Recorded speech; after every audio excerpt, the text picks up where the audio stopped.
కాకినాడ జిల్లాలోని ప్రభుత్వ జూనియర్ కళాశాలల్లో విద్యార్థులకు ప్రైవేట్, కార్పొరేట్ సంస్థలకు దీటుగా నాణ్యమైన విద్యతో పాటు అన్ని రకాల మౌలిక సదుపాయాలు కల్పిస్తున్నామని జిల్లా ఇంటర్మీడియట్ విద్యాధికారి జ్యోతుల రాంబాబు తెలిపారు.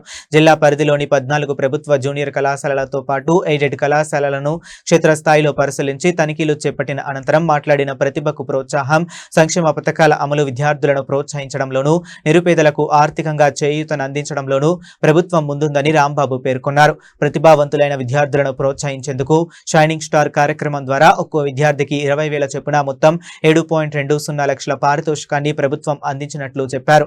అర్హులైన నిరుపేద విద్యార్థులకు తల్లికి వందనం పథకం కింద 13,000 చొప్పున ఆర్థిక సాయం అందజేసినట్లు వివరించారు. ఉచిత పాఠ్యపుస్తకాలు, సంకల్ప మెటీరియల్ పంపిణీ విద్యార్థులపై రూపాయి కూడా ఆర్థిక భారం పడకుండా నాణ్యమైన విద్యను అందిస్తుందని, ప్రభుత్వ కళాశాలల్లోని విద్యార్థులకు ఉచితంగా text books, note books, EAMCET, NEET పోటీ పరీక్షల మెటీరియల్ను అందించనున్నారు.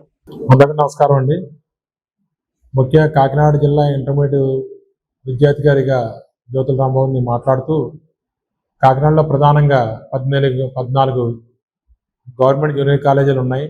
14 గవర్నమెంట్ జూనియర్ కాలేజీలో మొన్న మెగా పేరెంట్ టీచరింగ్ మీటింగ్ జరిగింది. మరియు అదేవిధంగా 2 ఎయిడెడ్ కాలేజీలు ఉన్నాయి, వాటిలో కూడా జరిగింది. అత్యంత ప్రతిష్టాత్మకమైన షైనింగ్ స్టార్ ప్రోగ్రాం ఏర్పాటు చేసి ఒక్కొక్క విద్యార్థికి 20,000 చొప్పున గవర్నమెంట్ కాలేజీలో, ప్రైవేట్ కాలేజీలో విద్యార్థులకి 7,27,000 లక్షల రూపాయలు గవర్నమెంట్ పారితోషికంగా ఇచ్చింది.